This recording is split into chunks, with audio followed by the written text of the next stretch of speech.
कहानी जोन के इस लेख में आज हम आपके लिए बहुत ही ज्ञानवर्धक, नैतिक, रोचक और प्रेरणादायक कहानी सुनाने जा रहे हैं, जो कि आपके बच्चे के बौद्धिक ज्ञान को बढ़ाने में मदद कर सकता है।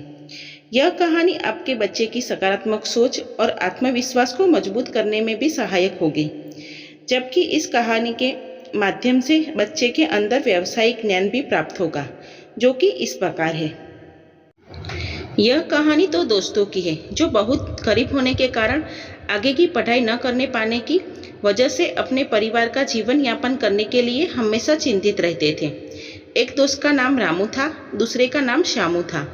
रामू बिना सोचे समझे फैसले लेने के लिए जाना जाता था, जबकि श्यामू बहुत दिमागदार और किसी भी काम को गहराई से चिंतन करने की बात करता था। दोस्तों, अगर आपको मेरी ये स्टोरी पसंद आए तो मेरी चैनल को लाइक शेयर सब्सक्राइब जरूर कीजिएगा और मुझे सपोर्ट कीजिएगा।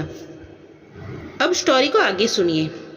एक दिन रामू और श्यामू ने सोचा, चलो किसी शहर में चलते हैं जहां पर हम अपने परिवार के जीवन यापन के लिए पैसे कमा सके।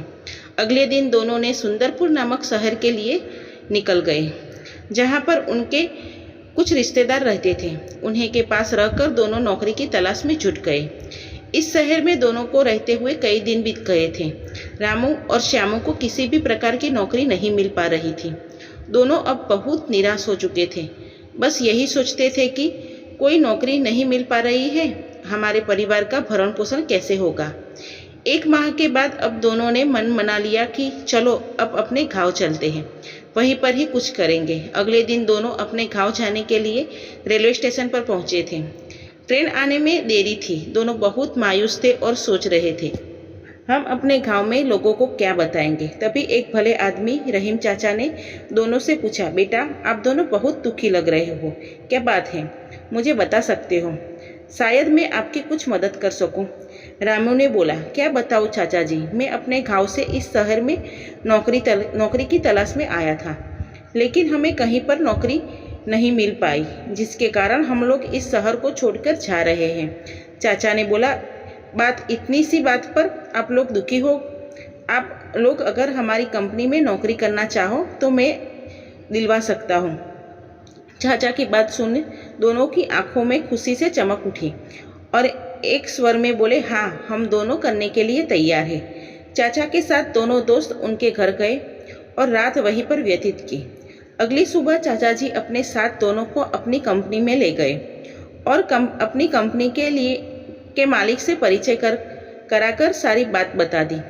कंपनी के मालिक ने दोनों से कुछ सवाल जवाब के माध्यम से उनके अंदर के गुणों को जाना और बोले, आज से तुम दोनों हमारे कंपनी के कर्मचारी हो, लेकिन एक परीक्षा से आप दोनों को गुजरना पड़ेगा, जिसमें सफल होकर आप लोग हमारे कर्मचारी का निवृत्त कर सकते हो। इसके लिए आप दोनों को अधिक तनख्वाह और रहने खाने की व्यवस्था भी दी जाएगी। इस बात के लिए दोनों मंजूर हो गए। अगली सुबह रामू और श्यामू कंपनी जल्दी आ गए और अपने मालिक के आने का इंतजार करने लगे।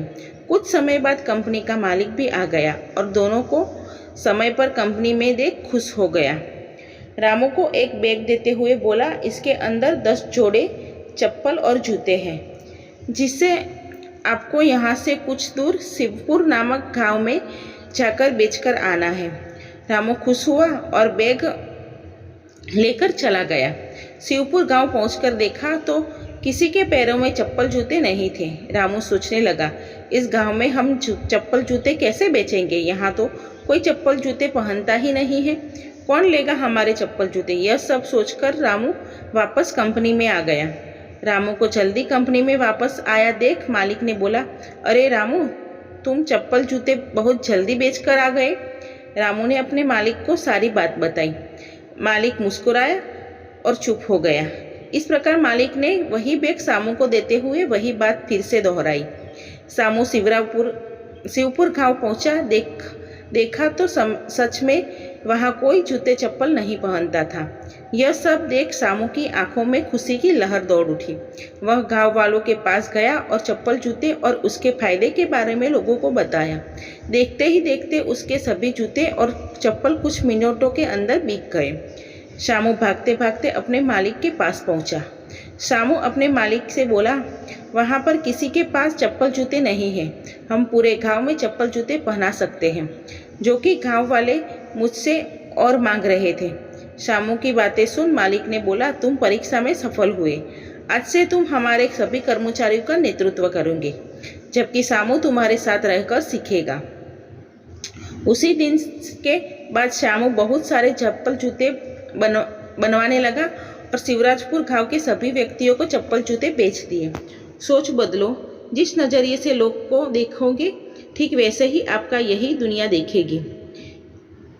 रामू ने सोचा कि हम यहाँ किसी को जूते चप्पल नहीं पहना सकते, क्योंकि लोग पहनते ही नहीं हैं। जबकि शामू को लगा कि हम यहाँ सभी को जूते चप्पल पहना सकते हैं, क्योंकि सभी के पैर में जूते चप्पल नहीं हैं। इस स्टोरी से हमें नैतिक सीख मिलती है कि हम अपनी सोच बदलेंगे तो हमारे काम करने का नज़रिया भी बदलेगा और हम अपने काम में सफल होंगे। अगर आपको मेरी ये स्टोरी पसंद आई हो तो मेरे चैनल को लाइक कीजिए, शेयर कीजिए और सब्सक्राइब कीजिए। जय श्री कृष्ण, राधे राधे।